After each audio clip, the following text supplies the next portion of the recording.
Hello and welcome back to Talkin Pitchside. I am your host PJ with my co-host Tony. As always, we are back to recap all things that happened in Week 4 of the MLS, and I can't believe it's already Week 4. Honestly, it's kind of Yeah, that went fast. yeah. I It's a mean, I've month in. I've felt quite a few emotions as an FC Cincinnati fan. So week 4, I can gladly wish away after this week, and we've got some semi MLS or sorry, semi US men's national team news that the roster, when you're probably listening to this podcast, the roster is out. So we are recording on Monday night before the roster drops on Tuesday. So we will not be talking about that. That'll be on Friday's episode. We'll save our hot takes for who's on the roster, who's off the roster for that episode. Today, all about MLS, all about our MLS power rankings at the end. Everyone's favorite power rankings. That doesn't make sense, but you have to accept it because they're mine. But before we get into those, Tony, let's run through some games. And the high scoring game so far, or high scoring week so far in the MLS was this week, week 4. The MLS witching hour went crazy during this week. You had some insane score lines, some insane Some comebacks. touchdowns. Yeah. The games you thought may have goals didn't have goals, and it lived up to the hype, a lot of these games. And let's talk about the first one, which didn't, and that was Toronto at home versus New York Red Bulls in a 1-1 fair. Not one of those more exciting games, but had some exciting headlines in terms of Josh Sargent coming and making his debut for Toronto in the second half of this one, and then Red Bulls saving a point at the end. Choupo-Moting gets that header into that, like, no, not header. I think it was like a flailing kick into the back, like top Yeah, right it's kind of like a corner. half volley. Oh, it Yeah. was disgusting. If you're a Toronto fan at home, that was the worst way you could have started your home season. Was that right there? So I feel bad for Yeah, you. so deflating. Red Bulls, you're gonna love it. They played that brand that we've been talking about, which is that high intensity, we're going to attack and have the ball. They lived up to that. They controlled a lot of the play, and once again, weren't able to get a lot of like real solid chances from it. But at the end, they were able to score the one they did have, and it resulted in them sharing a point on the road. Which I think for early on season, as a Red Bulls fan, you take points on the road with a young Yes. team like this, and I think that's the positive twist for Toronto. Super disappointing. Was shocking to see Walker Zimmerman play in this one after the head injury and all the head injuries he's had in his career. But Toronto, you're just going to feel a little crappy about how this one ends. Shallow's lived up to the hype so far, Yeah. and he's playing really well, so that seems like a good transfer for them. But all in all, two teams that I think are going to be happy and disappointed in both ways out of this one. Yeah. I don't know where to begin on this other than shout out PJ called the score line correct on this one. So hey, maybe we do know a thing or two about what we're talking There's a about. couple score lines we thought we are going to talk about. Yeah, We hit a yeah, couple. we did. We did. And also shout out Stin on the Stin's picks. I had to hop Yeah. off before I could comment on that, but he really channeled his inner Chris Berman, I think, on this one. I was just waiting for a couple like the whoop come out for him. Yeah. It's something about that. Yeah, he's really finding his voice, his Stin's pick voice. So shout out Stin. But no, this game was a good game if you sat down and watched it. I mean, lots of opportunities both ways. And this is second week straight now that Toronto's kind of done this like just quick hit transition moment right when you're sleeping. They find a way. I think Mihailovic slipped in shallowly on this one, and I think it was something similar against Cincinnati as well. And one moment, that's all it takes for Toronto. And the rest of this game, or not the rest of it, but a large portion of this game was Red Bulls just, jumping right back, trying to get that goal back. And honestly, Toronto was doing a really good job at kind of that bend, don't break mentality. Just unfortunate how it went down at the very end there. You could really start to feel, especially in the last added time before we got to that corner kick, that Toronto fans were getting on their feet. They were getting involved in the game. And for me, I really like that because I can't tell you the last time that stadium has felt like that. So that was really exciting because, I mean, Toronto, especially when I first started following the league, was just a giant. And that's home for me, is seeing a good Toronto. So they're not there yet, but there was still, it gave me a little bit of just reminiscing a little bit. And we'll see where they go. Obviously, only 20 minutes of Josh Sargent in this one, which it's good to see him finally here and wearing the Toronto jersey. But certainly they're going to build out a lot more around him and count on him week in and week out. So more of the system still to come from them. And for Red Bulls, I mean, I do wonder if this match was a little bit of not a false positive, because, it was still only a draw, but there is like a finishing issue. They didn't start Choupo-Moting, and then he comes in and like that was where it seems a little bit all over the place. Are they going to stick with the kids? Are they going to go with the DPs? Forsberg, by the way, looked really good throughout the game in this one, but it just feels like Red Bulls is still going through some self-discovery, and every team is to some extent, right? But Red Bulls is reinventing themselves right now. And I think we're going to get a little bit of this kind of mixed results, where we're going to be surprised when they lose to Montreal's, and we're going to be surprised when they go on 2-3 game win streaks. So I'm excited to watch this team. I think they're certainly one that is entertaining to watch now with their wing play and just I guess the kind of unpredictability of them. Yeah, totally. Like I said, I think two teams that are going to come out of this with some positives, with some negatives, but two teams that I think are going to look pretty different at the end of the year versus right now. So I think that the matchups later on there, if they play each other, would be different. Tony, let's get into a sicko game of the week. The game everyone wanted. The two last place teams, Atlanta and Philly. In Atlanta, I told you. I told you he was going to score. The bad man was going to Yeah, score. yeah. Latte Loth gets on the score sheet early. Atlanta takes a commanding 3-0 lead, and Philly scores one late. And great for Atlanta. I think the fans needed a game like that. They needed a game that they won in general at home. I can't remember the last time they did that. And for Philly, it gets darker. It is not good to see you play against a team that is that bad offensively and to score 3 goals against you and deserving goals. I didn't like. I'm not looking at that being like, oh, any of this was fluky. I mean, they had 11 shots, 6 big chances, Yeah. and the Philly stats looked very similar. It was just more of Atlanta finishing their big chances when they had an opportunity to, and that's where the home crowd plays a factor sometimes. Playing your home stadium, like those chances usually tend to go your way. But for a Philly side that needs points, you can't really continue to be dropping points against teams like Atlanta. Like everyone else is picking up points against this team, you've got to be able to do the same. So tough spot for Philly, good for Atlanta. Yeah, where were you when vintage Almiron woke up? 3 assists. Because that's or 2 assists. Latte Loth had the third Oh, assist. okay. But So sorry, yeah, before you jump in, this is like when we've talked about Almiron, we've continued to say his legs are gone. Like that is yeah, clear as day. He had to transform himself into a different type of player. yeah. And this is the recipe. Like he's got to learn to be a facilitator. You're not going to be the guy that's springing counterattacks anymore. You've got to be the guy that's feeding those. And I feel like that's what you saw in this game. Correct. And I think both assists were kind of the moment where he's about, I don't know, 30, 40 yards out from goal. He receives the Mm-hmm. ball, and instead of like taking down the line like what he normally would, he cut back, was able to find that channel to Latte Loth and feed him through. And, I agree. That's a good shout. That's the reinventing of like, how are we going to make this work? Now is a big problem for Atlanta in general. I know like Latte Loth, for as disappointing as he was with his finishing, I think he was bottom 10th or 15th percentile in just passes received. Like for an asset that valuable, they were not feeding him as much as they should have. So, and that was part of the issue. But watching this game, I think there was maybe 2, possibly 3 chances that he had before that first goal went in, where you saw him go wide, and you're like, man, he is snake bit. Like there's Mm-hmm. just, it's not looking good. But then the floodgates open for them, and that's good for Atlanta. Honestly, it was going to be testy times, and now the testy times move over to Philly. I don't know what to make of this team right now. There's just so much. It feels like a different team every time. Players playing out of position.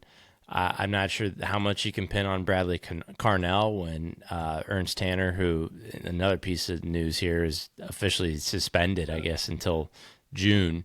Kind of just cut out so much of this team. So many. I mean, like Kai Wagner was one of the best chance creators in the league for like a half decade. It's those kind of things that like Philly had been really resilient and selling on players and moving on, but just it was too much at once. And now with news like that too. I think that, well, I mean, first of all, like I hope that the investigation finds what it needs to find, and that everything's served and figured out. But and soccer is secondary at that point. But when you think about it, it's like, okay, well, that's also cutting into their summer window too. Like, who's going to be making decisions there? What does the leadership look like?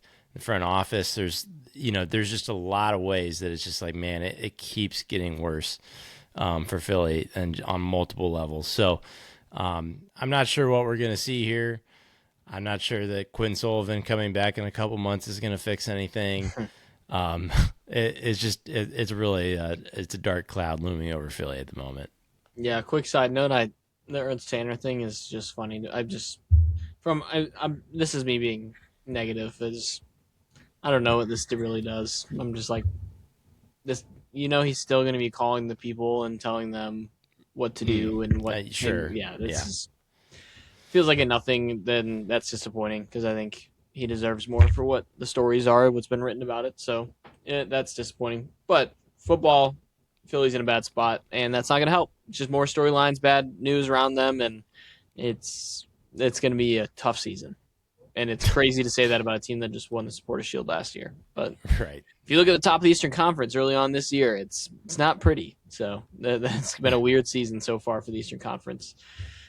Speaking of some other Eastern Conference teams that you had higher expectations for, the Columbus Crew at home against Nashville in this one. I'm not going to spend a bunch of time on this one. This is one of our quick hitter ones. Columbus offense, quick hit notes, it's not great. Like there's not much fluidity right now to it, and Nashville sat everybody. Like this was a fully rotated team that started this game, and they brought in the guys late to try and get some points out of it, and they were able to. They score right at the death. Christian Espinoza, and I know I'm going longer than a quick hit here. Christian Espinoza ended that man's career on that play at the end. Sorry, Rudy Camacho. Sorry. Yeah. Rudy got dropped twice on that. I didn't even know the move he pulled off initially. It was like a fake shot pass, and then pulled back and then went back again, and Rudy was just flailing all over the place, and then Mukhtar just had to put a boot to it, and he got it in the net. So this is why the Espinoza move is such a perfect fit for Nashville, is that he can do stuff like that and create for those guys up top. We've said it over and over, and Nashville in a game you just assume they're punting, get 3 points out of, and Columbus is in a dark place as well right now. Yeah, Columbus, you're not used to seeing this, but you kind of mentioned how wonky the table looks like right now, and Columbus is in 14th place in the Eastern Conference. So just pretty high. I mean, bottoming out with 13, 14, 15, we got Orlando, Columbus, and Philly. It blows your mind. Like if you showed this to me, in November, I would not believe you in the slightest. So it's crazy. It's pretty wild where we're at. But for this game, I mean, I don't know how many times we can say it. Columbus has issues, I think, structurally.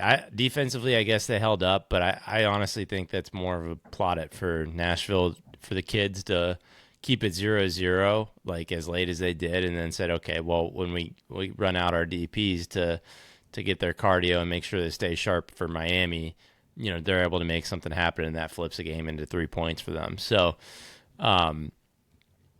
there's problems. And this one, not so much about finishing as it was chance creation.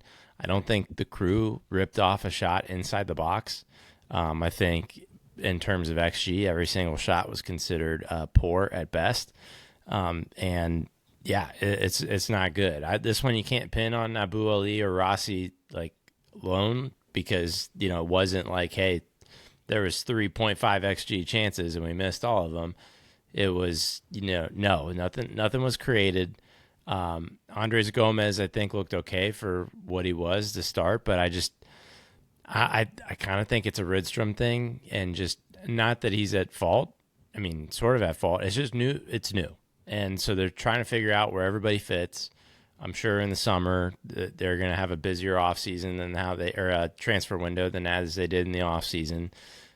Starting to plug these things in, getting a new center back, because your current one's probably still on the ground in that box as we speak.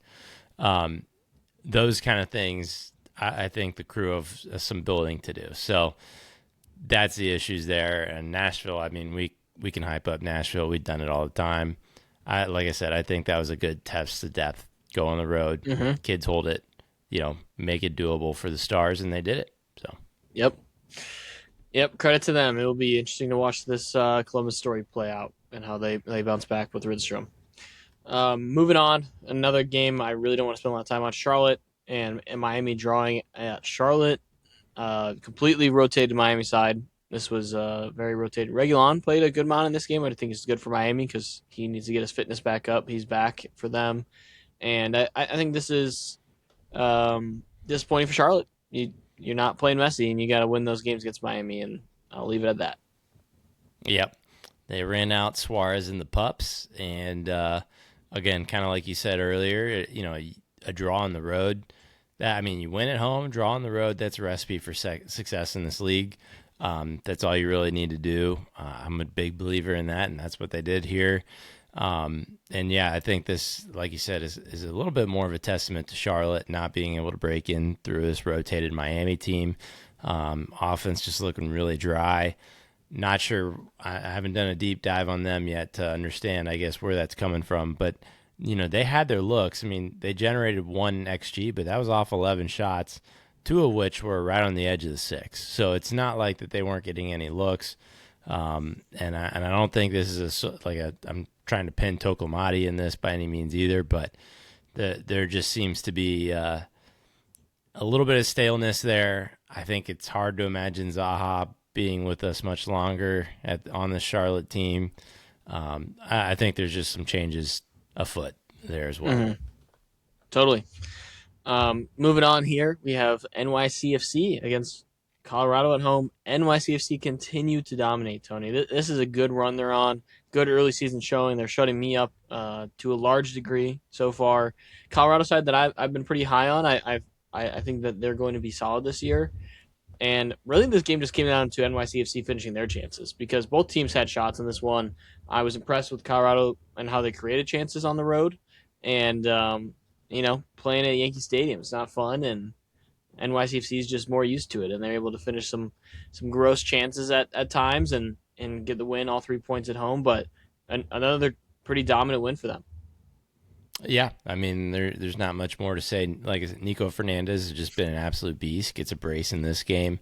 I think the finishing chances thing is big here, but I think too that just NYCFC just had a way in this game that honestly that they kind of made light work also of Colorado's defense.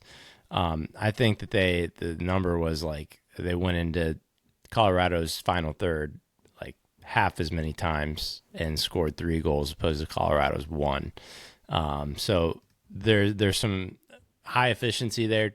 I think there was a shot or two that went in that I think you would not expect to on a normal day. Yep. So there's a little bit of that too. But NYCFC has been making it happen. And you can't really hold up that. I don't think you can use that as an excuse to say, oh, well, you got lucky with that shot, whatever. They don't have their DP starting striker, and currently, as the table sits, they're first in the East. There's luck, and then there's made luck, and just how they've been able to bounce back. They have not been beaten this year. That's I think to be spoken of itself. So NYCFC's look good. Colorado, I think, still also kind of in that Columbus boat or even Red Bull's boat, where they're just trying to find themselves at the moment. New coach. This is also a coach that, again, I don't mean to be harsh here, but did not pick Paxton Aronson, and so it's kind of like, okay, how do you play with the hand that you're dealt, and have him find your own? And I've not seen enough really from him. Yappy's been great and been an awesome stopgap to see a little bit of action on the score sheet, but this thing's supposed to be built around Aronson, and when that's not really happening, the team's going to plan B and plan C to make things happen. So I think until they kind of get plan A figured out, this is going to be a Colorado team that is going to drop more results than they pick up. Yeah, I agree. I think I think Paxton's looked good to a degree in the games before this one. But the more you don't get on the score sheet, the more people are going to question your performances, and that's what you're paid to do, is get on the score sheet when you're a DP level player. So it can't just be good performances because you're a young player. You've got to You got to show up for the team on the score sheet as well. Moving on here, don't need to spend a lot of time on this one either, but I've got to bring it up. The dead manager bump, Tony's alive and well. I've got to know what the hit rate is on this because it's got to be high. It's got to be Yeah. high. Orlando gets the 2-1 victory over Montreal. All the action in the first half in this one, and then honestly, it was Orlando just surviving for their life in the second Yeah. half. Montreal's gonna be super disappointed to not come out of this one with points because they just had all the chances in the second half. I think Orlando had like 3 shots in total in the second half. It was something really low. So it Yeah. was a really dominant performance from Montreal, but just couldn't get the ball in the back of the net. And Orlando, you got to give them credit. They got off the mat. They had to get one. They got one, and you never know. I don't know. You don't know how this could turn around, how this could rally a team, and hopefully they can build on this one. Don't buy into it. Don't buy into it, I'm just Orlando trying to help them. fans. They're in dark states Stay over there. Just skeptical. let me help them out. Stay skeptical. I mean, if they watched it, they know Orlando had this entire game 4 passes into the box. 4. 2 goals. 2 goals? Sure, 2 goals. Yeah, against Montreal. Montreal like dominated Orlando in possession and field tilt. Like they were all over it. So there's too many lines on this screen to count how many passes were in to the Orlando's box from Montreal. Here we go. Someone wrote it out for me. 13. So 3 times as many as Orlando. I mean, they got the finishes the way they needed to, and honestly, like the one Montreal goal set piece, I'm of the kin that says that set piece goals are kind of chaos, and sometimes that's not really anyone. Well, you could single out a person, but usually that's just not something that you can bank on very consistently. Shout out Arsenal, but. That to me is the red flag that like, okay, maybe you had the dead manager bump make you feel alive here. Orlando structurally still not looking good. Yeah, I it's okay. I agree. I just That's want to it. give them a little. I just Let them enjoy this week. I'm Enjoy this sorry week, Orlando guys. I'm fans. Just sorry enjoy. guys. Yeah. Well, moving on. We'll get into the Chicago DC game here. One that was pretty quiet until the last 10 minutes, and man, did it go off in the last 10 minutes. So Kuipers gets the pen. Then DC responds immediately with a goal, and then Baribo gets the pen at the death to win this one. I love what I'm seeing from this DC team early. And I'm not sitting here being like they're making the playoffs, like they're going to do all these things. I'm not claiming that just yet. I just think that you're seeing what we've said in this offseason. What they did is the floor raising they did this offseason to make themselves just competitive in the MLS in games is pretty apparent early on this season. And you've got to give him Yeah. credit. Rebo, I think, is silencing a lot of people right now, just how he's been performing for the team and showing that he wasn't just a system guy at Philly. Like he can do this somewhere else. So I think that's good for them to have that early return. Super disappointing if you're Chicago. I mean, this is a game you had total control of. You finally get the breakthrough, and then you just fall apart defensively at the end. And this is a team now that I had pretty high expectations for offensively coming the year, and you're just not seeing it early. And I'm concerned for how this season's going to go under Craig right now because early returns are pretty low. I think they will be fine ultimately, but I think there's probably a little concern in that locker room right now with how they've played early on the season. And you've got to win games at home, especially against the team who won the wooden spoon last year. So you've got to command those games. Yeah, I think this was hopefully for Chicago an off night. The big stat that jumps out to me on this one, or kind of a combo of stats I just mentioned, I've really liked looking at the passes into the final third and everything. Chicago had 126 passes into the final third. You know how many passes they had into the opponent box? 14. Oh, 14. so And pass around the box. correct. I mean, that shows DC played back a lot, but I also think that a lot of this kind of fell on that front line. That they kind of receive that ball and then things would stall out and they get stuck. So I think that honestly at home, not good for the Chicago team against the DC that you're supposed to put away. And then the way that all of that unfolds just makes that even worse. so that's the part where yeah, I don't think that there's any hot seats anywhere. I don't think there's any boiling water, but I think this is where the seeds are planted. Is matches like these where it feels like you are the better team, you own the possession, the field tilt, and yet you dance around when it becomes important. And for DC, I mean, like you said, it's the floor raising that was able to punch back and put themselves in a game that, in this exact same match last year, from all of those attempts at goal, I mean, they would have already been down 3-0 at that point and given up. So this is a DC team that has certainly closed the gap a lot and made themselves not a wooden spoon contender. I would not. They'd probably still end up. Well, I don't know if they'd be in my top 10 for wooden spoon power rankings, but they're certainly not the front runners anymore like they used to be. And I think that's the important part. You got to start improving somewhere, and it's from going from really bad to like not bad at all and stealing points on the road. Totally. And I don't know. It will be.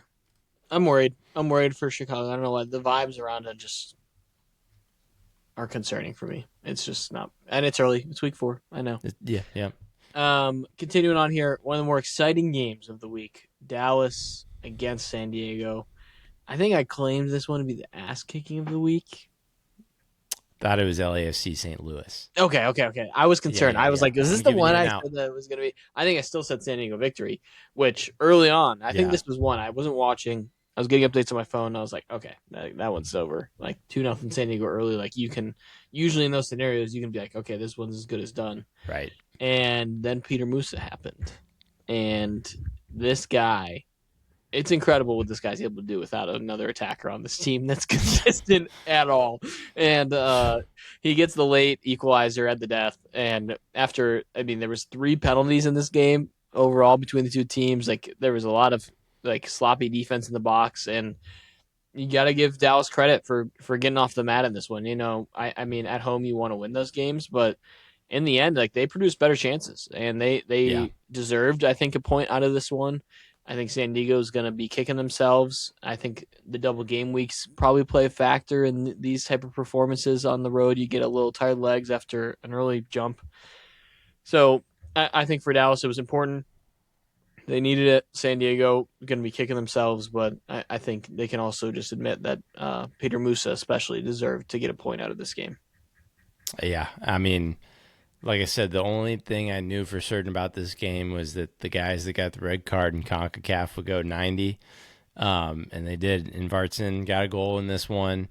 Dua played all 90 minutes at center back in this one, and what was a bloodbath. Obviously, a good bit of rotation from San Diego too. So if we got to hold up the same standard for them like we do for everybody else. You get a draw on the road, you're happy, right? So no Tverskov, no Dreyer, Pellegrino, Chris McVeigh, all normal starters that both all made contributions off the bench starting from halftime. They made a sub for Tverskov, who you're not going to hear his name much, but he's CDM of the year, like probably for the second year in a row. You He watch has him. not I lost mean, a step. you watch Oh him. yeah, You're like, this is the top 20 guy in the league, like easily. Like you're just the way he controls the midfield for San Diego is so impressive. he controls it. You just don't see him losing the ball often. He shuts down He attacks. progresses the ball forward. Like he's not just a good Yes, CDM. Like he's feeding these guys to run up the field. So yes, sorry, right. Yeah. it's a little So glazed. all that to say, yeah, rotated San Diego, but the Moose is loose. His hat trick. Yeah, that's right. You don't have him in Golden Boot, do you? No, I think it was No, Josh. I Stin think it was Josh. does. Oh, Stin. Oh yeah. Half my Golden Boot team sat out this week because of midweek games. So Oof. Yeah, it's rough. It was a slower week for us, but still needed to catch up a little bit. We're already yeah, doing. no, I Already mean doing he's like math tied with on him. me. So Yeah, rip. But anyways, all that to say, this is I think a better result for San Diego than it is for Dallas. I know that the taste in your mouth after this one ends, it feels like it's a victory for Dallas. But again, you take that draw and you run. totally. Moving on here, Tony's favorite team, the Portland Timbers, took on the Houston Dynamo on the road, and twice looked like they were like in this game. You felt great about it. They had the better chances. and they go up a man late, and you're like, okay, they're at least gonna get a point in the road this one. The same conversation we've been having. You feel good about a point in the road in this league. You're happy with it. And then the breakdown on that counter at the end of the game, I couldn't believe what I was watching. And Houston, Bogusz finishes it off. I couldn't. I mean, in the 105th minute of the game, Yeah. he breaks loose and scores. I mean, the goal wasn't even like great. Like it was. It just. I just was sitting there. I was like, I couldn't imagine being a Portland fan watching this happen in front of my eyes. Like, and I think it's just continues to feed into our concerns and worries about this team. And honestly, I mean, Houston, of course, they had the one game get canceled, so we haven't seen a ton of them so far this year. I Yeah. think they're playing exactly how I expected them to, and how we've expected them to, in terms of just like every game they're going to be in the game, and it's going to be, I think, a physical game that their style of play they're going to play, and that was showcased again. And you got to give them credit. I mean, they got off the mat. Like I've said that about a couple teams this week. They got punched in the face twice from this Portland side in terms of like taking the lead and equalizer, and they were able to fight back down a man and get that final goal on the counter. So credit to Houston and Portland. I feel bad for you after this one. Yeah, it's just it's not there for Portland, and this was the concern going into the season too, is that it wasn't really there last year, and then they didn't do much to change. Um, Houston, though, I think I'd rather spend my time on because I already rag on Portland Yeah, plenty. Um, Houston's exciting. Like that's a man down. I mean, they like obviously it's like a late goal, but like they were playing like 10-ish minutes a man down, and getting that goal on the counter when you're dead and you're already doing the extra cover defensively, like all those things, like that to me is the Houston wanted it more. That to me is the like this team's got a little bit of that X dog in them, where we didn't really see that in years past, where they weren't like a DC where they just totally flop over, but it felt like when times called for it, like you didn't see them like put all their chips in and go. Um, and now I think we're seeing a little bit of that. Guillerme, I mean, I know there was concerns about him when he came in as a DP, just being a little bit older, but it doesn't seem like he has missed a step at all. I mean, a goal and assist in this one. It was really good. Obviously, Bogusz, we know who he is, known MLS quantity, another goal and assist there. And then Jack McGlynn doing his thing, getting an assist, I believe on, was it the last goal that he got that assist on? Or it I don't may have remember who been, fed Bogusz in that one. yeah. If he did, I'll be Either honest with you, it's way, not an assist to write home about. So. sure. But like, I guess, I mean, and we don't want to talk about this now, but like assist is made up stat, so it's fine. But, um, You're but right. all I that to don't want to say, get into that conversation. yeah. Sometimes it should count, sometimes it shouldn't. Um, all that to say, though, the right people for Houston are popping up in the right spots. People are opening up their FOT mob when, and seeing, oh, yeah, these are the guys I expect to show up for Houston are showing up. And I think that that's different than last year and the exciting part about them this season. Totally. Now talking about a team that you're going, uh-oh, about, the LA Galaxy. And they lose at home versus SKC. Of course, they're without Gabriel Peck in this one, which we had our concerns coming into it. I think you called this one, if I'm not mistaken. Kansas City surprising. I mean, Galaxy's going to be so mad they lost this game. Just the amount of chances they had. Even the goal they had about two good missed chances on it. It was a Scott Sterling like goal where they hit the post like so hard twice, and then Royce just headed it in finally. Joveljic the guy just continues to do it. You gotta tip your cap, because I think I really do want to see him on a better team eventually. Yeah. I'm not trying to dog Kansas City in that comment. I'm just, if he's able to do this with Kansas City, and we saw it with Galaxy for that year, like imagine what he could do on a top team that has good, like has the ball more, is giving him great chances, because he scores his chances. He didn't celebrate against LA Galaxy, which makes sense. I mean, he was a MLS Cup champion with them, but SKC gets the win. They hold on late.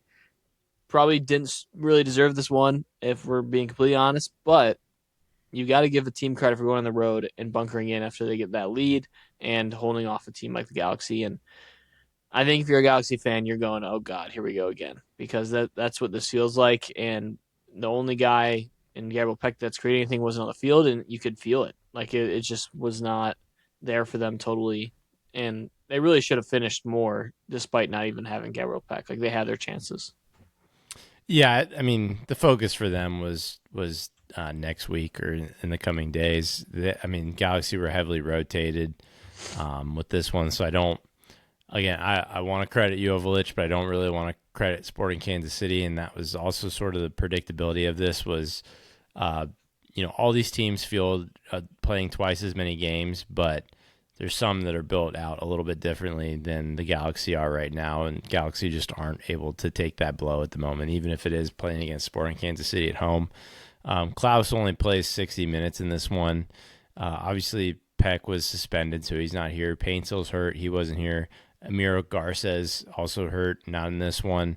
Glesnes just stayed on the bench the whole time, didn't touch the field. So just a lot of minutes already that you could point to for the Galaxy that just weren't present here, and I think that's a big part of it.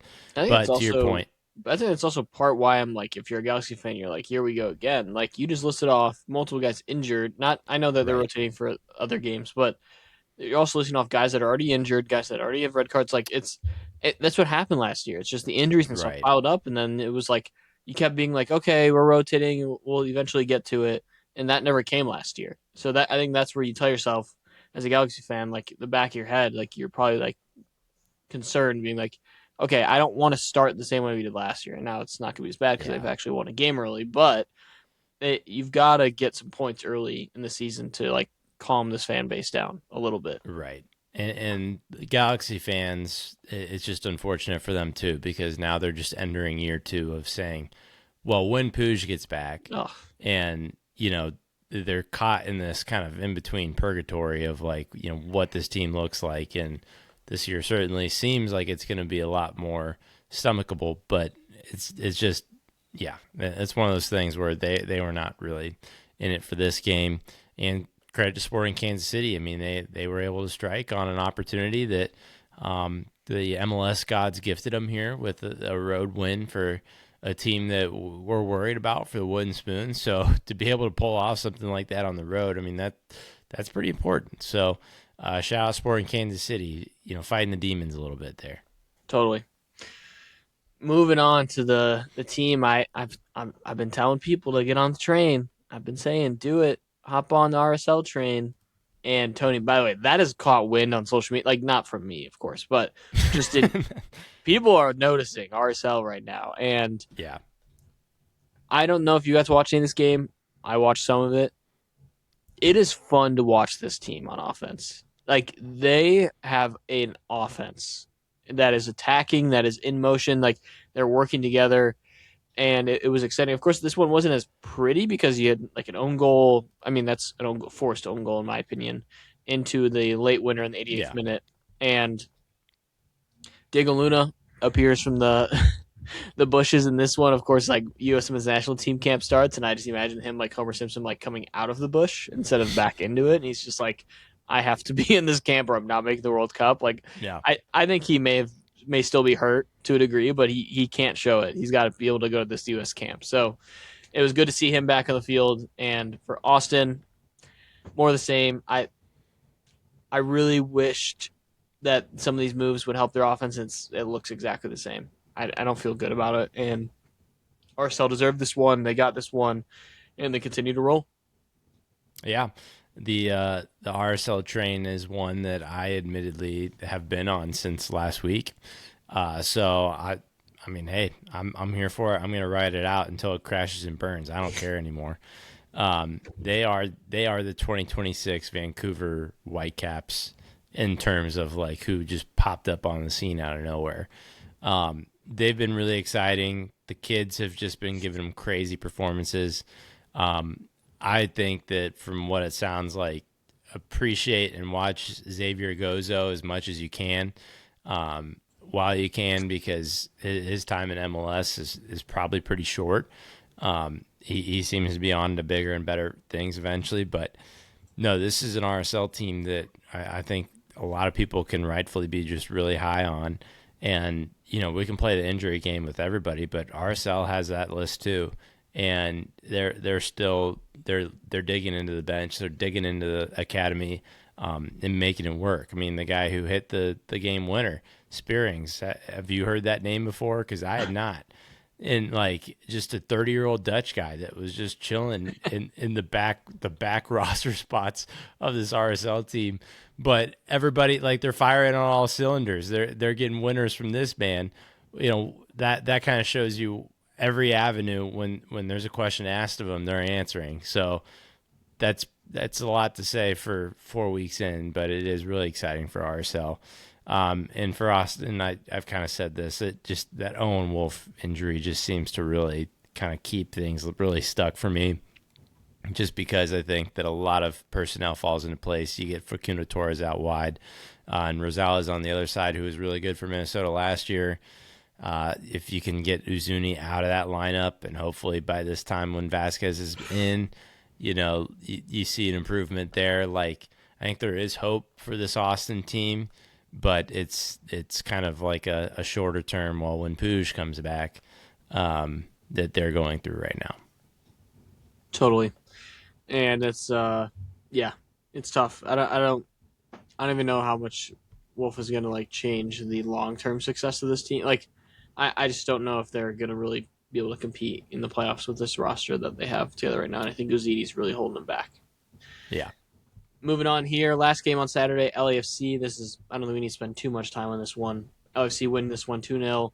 Late goals. And they played a lot of their guys. Like, this was a real LAFC team. Kind of a couple weeks here now, it's just them.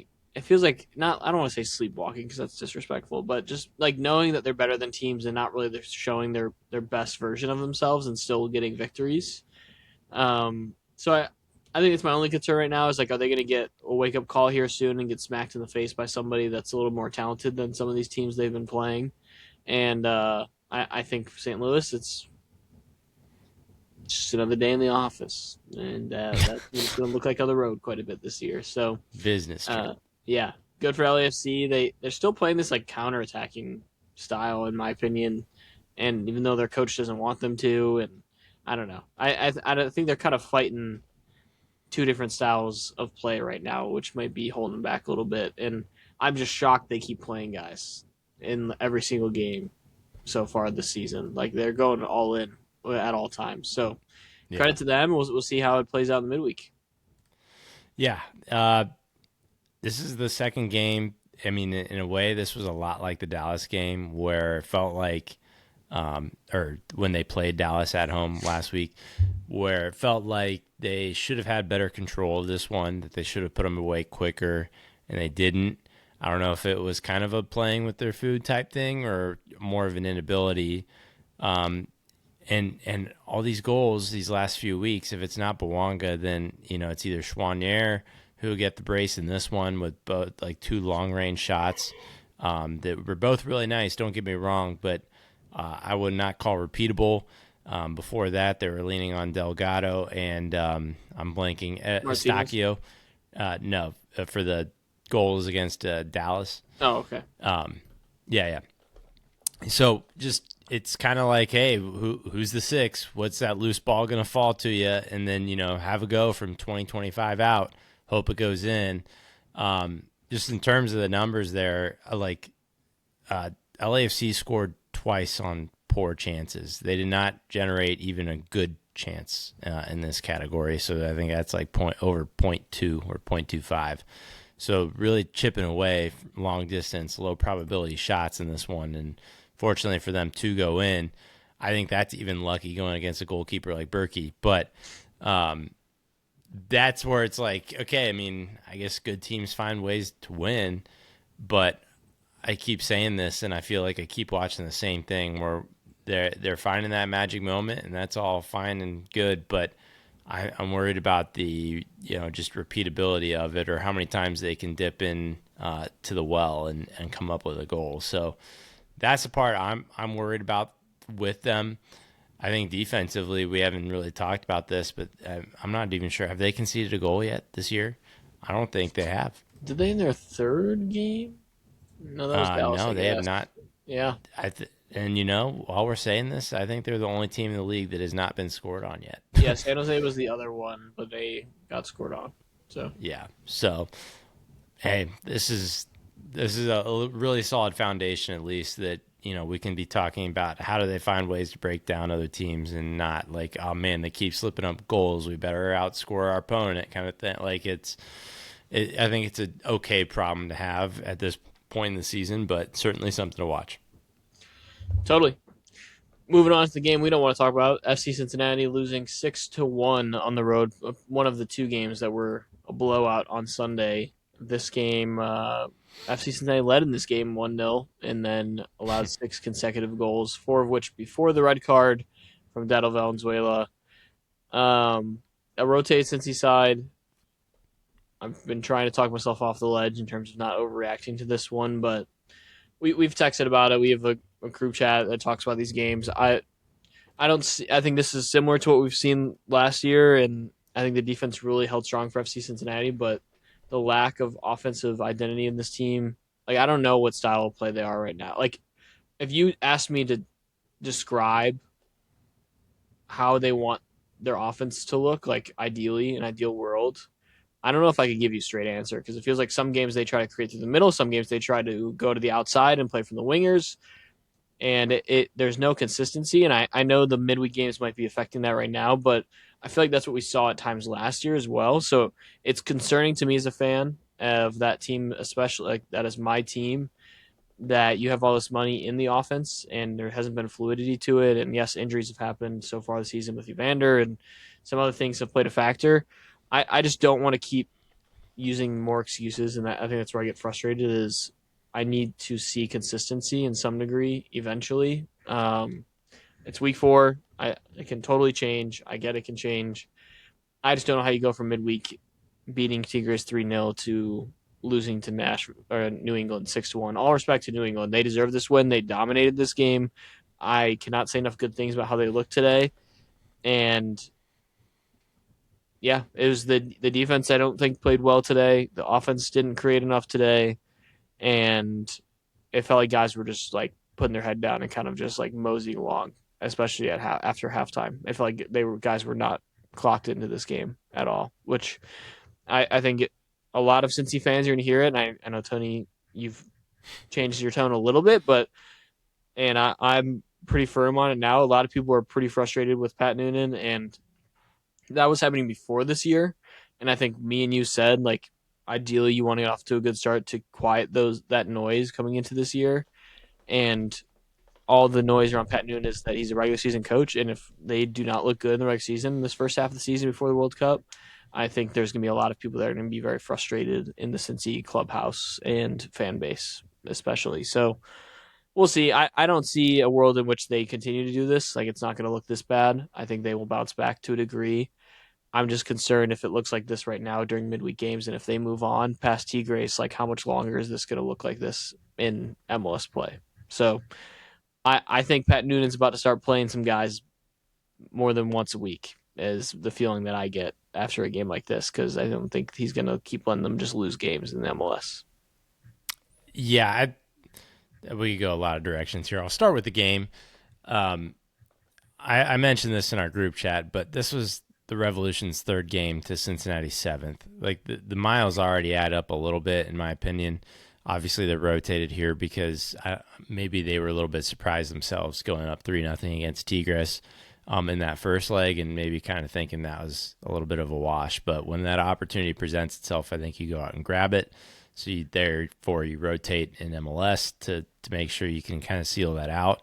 I'll also say boots on the ground reporting there. Tigres beat themselves. I wasn't all that impressed with Cincinnati on that. But anyways, all that to say, like, the problem that I've really seen with the Cincinnati team, really since Lucho left, was confidence on the ball, like composure on the ball. Like it just felt like it became way harder for the Cincinnati team to just hold possession, to kind of be able to like move and progress forward and attack. And obviously they still do that. They still score goals, but it just felt like the level of difficulty got way harder. And I think as time's gone on, no Lucho, who obviously is like the epitome of like wanting to be on the ball, turning upfield, making something happen. You move through Barrial, you move through Orjano, all guys that were really good on that. And you don't really have that anymore. Vander comes back, gives a pass straight back. Ramirez, I've just kind of been disappointed in so far this year. I don't think he's really offered a lot. He's kind of been net neutral. Echenike has some exciting moments where he does get behind the defense, a few times a game, but just doesn't really have his craft honed in to like once he gets to that spot, like delivering a good ball, to somebody in position. If somebody is in position, it feels like nobody's moving. Those are the kind of things that I kind of get lost in my head as far as is it a wear and tear thing, just playing twice as many games. Is that a coaching thing? Is that a player mentality thing? And it's probably a combination of all of it, what I just mentioned and more. But that's where I just have a hard time pinpointing solely at Pat Noonan for all of that, and why I describe myself as Noonan agnostic because I just think like, yeah, maybe there are some issues that you'd have another coach fix, but also who would that other coach be? Do you really think that's going to be an upgrade? I think Noonan, as soon as he gets if he gets fired, people will be chomping at the bit to hire him. I mean, hello Orlando, I think they would hire him in a heartbeat after seeing how much he's done for one team and turn him around from Spuden to Shield. So that's the kind of stuff that I just don't know I can jump all the way in on, and why now we've talked about Cincinnati for a long time and we made this a homer podcast, but that's okay. I was high on New England. I was high on New England from the beginning. I said they're not as bad as they look, and They're not that there's good that though. too. That's right, and I'm not trying to I'm making this totally homer podcast, so sorry to everyone Yeah. listening, but it is. I think the Miles thing, I get it. Like the playing the midweek, I get it. But when I look across the league and the teams that also play in the midweek, they're not losing 6-1 to teams like New England. Like you have San Diego getting a point, you have LAFC winning, you have Seattle. We're going to talk about soon getting a victory. Like you have teams still performing even with rotated squads. And what I didn't like from Cincinnati is that you looked at this rotated squad and it looked like guys were disinterested in the game, especially once they went Yeah. down. So that's concerning to me, and I don't know. I don't know where this one goes. I think you could tell me a lot of different ways how this ends up, and I could believe you in any direction, whether it's really positive, or really negative. Yeah. So, I I think time will tell. They have a game against Montreal at home this Sunday, and I'll tell you right now, if that game does not go well, there is going to be some loud noise coming from the FC Cincinnati fans. They didn't take notes too. We just watched somebody fire their coach and then beat Montreal at home. So they're going a different route We on could this have had one. dead manager vote. Could have had it. Could have had it. Yeah. Okay, well, let's move on. These last two I don't want to spend too much time on, so we stay under time here. Vancouver, completely dominant performance. Another team that did not really rotate at all, and kind of just went for it. It showed, Tony. They beat the crap out of Minnesota 6-0, and Brian White looked great. Berhalter looked great again. This team, dude, I think a lot of people coming this year weren't super high on them, which I don't really know why. Like, if you looked at a lot of preseason predictions, a lot of people didn't have Vancouver as high as some of these other teams, like in that top tier, like the LFC and the Miami tier. And I don't really know why that was. I know they had to sell some guys, which didn't help, but the core guys are still there, and they're performing at such a high level right now that you'll see there's been a little movement in the MLS Power Rankings, just because of how dominant they look. Like they are killing teams right now, and this offense, I think week one, I was like, oh, offense didn't look super great. And ever since, they've just been like, oh, wait, we're really good. We're just going to like dominate the Yeah. midfield and we're going to kill you on the attack. And that's exactly what happened again. Yeah. The only real rotation was no Thomas Mueller until like Mm-hmm. 10 minutes left, and everything else was pretty much chalk for how they go. I guess I don't know if there's a ton to talk about here.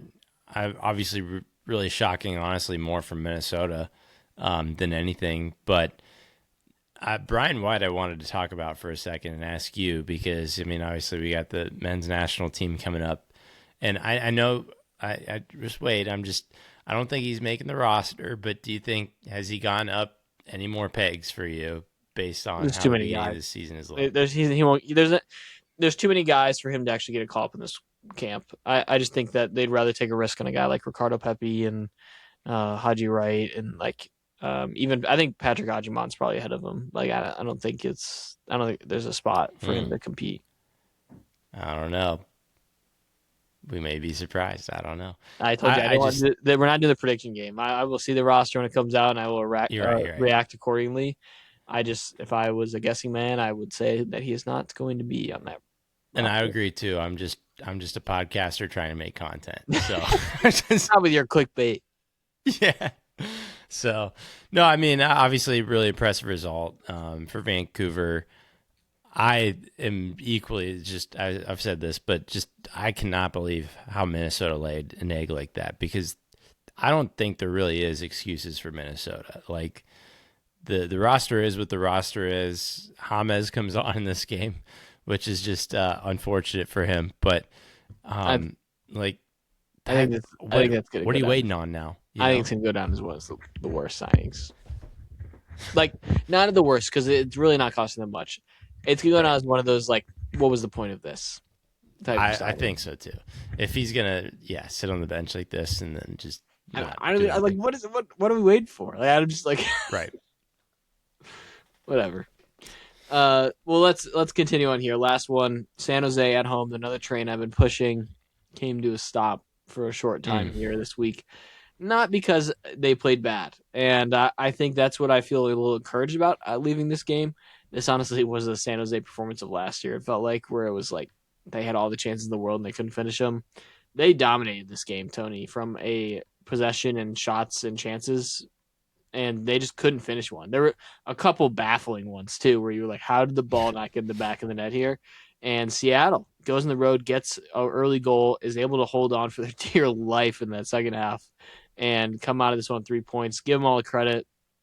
And as a San Jose fan perspective right now, I think that you leave this one a little, of course, disappointed. You're not getting points at home, but I think you can silver lining this one and be like, okay, we're going against the Seattle side and we're able to compete and really drive the game. And I think that's where you can feel a little encouraged because that's not always been the case. And the defense still looks good. I mean, even despite allowing the one goal, like they didn't allow many chances as a whole in this game, and that's very different from what we saw from San Jose last year. Yeah. That is a big jump for them. I still kind of think like Daniel had a really bad year last year in net. And that's not like I mean he should have saved more. He was just Yes. bad. It wasn't like hey they took a high volume of shots. It was like he was doing bad with what he was given. Um, and I think that he's gotten a little bit better this year, but I felt like I wanted a little bit more out of him after this game. I think that's the unfortunate thing. And then just I mean like you said San Jose just poured on so many shots, so many good opportunities. I don't know what they finished in total XG, but to come out empty-handed and have like nearly 2 XG, I mean that says a lot, especially off of 25 shots. So that's the part that kind of stings a little bit. You wish that a star like Timo Werner would have stepped up a little bit here. I think that he had his moments, but I'd say relatively it was kind of anonymous for San Jose. That's what you're kind of looking for. Preston Judd too. I mean, man, that guy hustles, uh, but I feel like that's almost as much as you get out of him. I'll gladly eat my words. Watch him get a hat trick next week. But that's the part where it's just like, come on, guys, we're so close, and like we know the San Jose team is still a work in progress, and they're getting a lot of help kind of from areas you wouldn't necessarily think, just with younger players. So that's the hope with them. But this is certainly a frustrating one to drop when it did feel like they were definitely the better team on the night. Seattle probably came in well intentioned just to draw like a lot of these other road teams that we talked about. Sat a lot of guys, including Rusnak, both Roldans. And I don't even think what's his. I forgot Jordan Morris is out hurt, so you Mm-hmm. were always going to start Musovsky, but um, just a little bit of firepower that they left on the bench there and didn't capitalize on until the second half when it felt like the game was in reach. So that's the part where, like, if San Jose would have been more tidy with some of these opportunities, they could have put away Seattle early, let Seattle just kind of ride it out, and be making sure they're checking into their flight on the way home. So it's just one of those things where I think fans can feel a little bit frustrated on that one, while simultaneously kind of holding the, hey, I think we are a different caliber team than what we're used to. Totally. Okay. Well, that is going to do it for MLS Week 4. Come and gone. We are now moving our sights on to Week 5 on this next episode that's coming up on Friday, along with, like I said, the U.S. men's national team roster coming out. And usually I think we would wait to talk about that one to the following week. This one's a little more significant, so we are going to spend time on Friday talking about this one. The World Cup is quickly approaching, Tony. It is months away, which is crazy to say. And I'm excited to see who's on the roster, who's not on the roster, because this is really anybody who's on this is probably has a chance to make the World Cup. And these are the guys we're rolling with into the World Cup, in my opinion, barring any extreme dropouts, like for guys for injuries or anything that you're like, okay, this guy will make the roster. These are the guys you're going to see. So this is where I think the bonding needs to begin, and like kind of the coming together as a group, saying, "Hey, we're all pushing for one thing here. Like we're not competing against each other anymore. We're here to play in the World Cup." So I'm hoping after this camp, that's kind of like the mission forward. That's how everyone feels about it, and I'm hopeful for how they'll perform, because there's a couple great matches during this window too that we're going to be talking about and previewing a little bit. So with that being said, great episode, Tony. We're going to be doing a power rankings episode here. But check out that out on the YouTube to see where your team may fall. Some risers, some people falling off quickly. It's very toxic early on this year, and you know how I am with my power rankings. I get a little chaotic too, so there's gonna be a couple outliers in there. A But little devious, yeah. go to the YouTube. That will be on Tuesday, or that'll be on Wednesday. We're gonna drop it the day after the episode now. So to kind of break things up, give you a little more content on more days. So that being said, we will see you guys on Friday to preview the Week 5 and talk about U.S. Men's National Team camp. See you.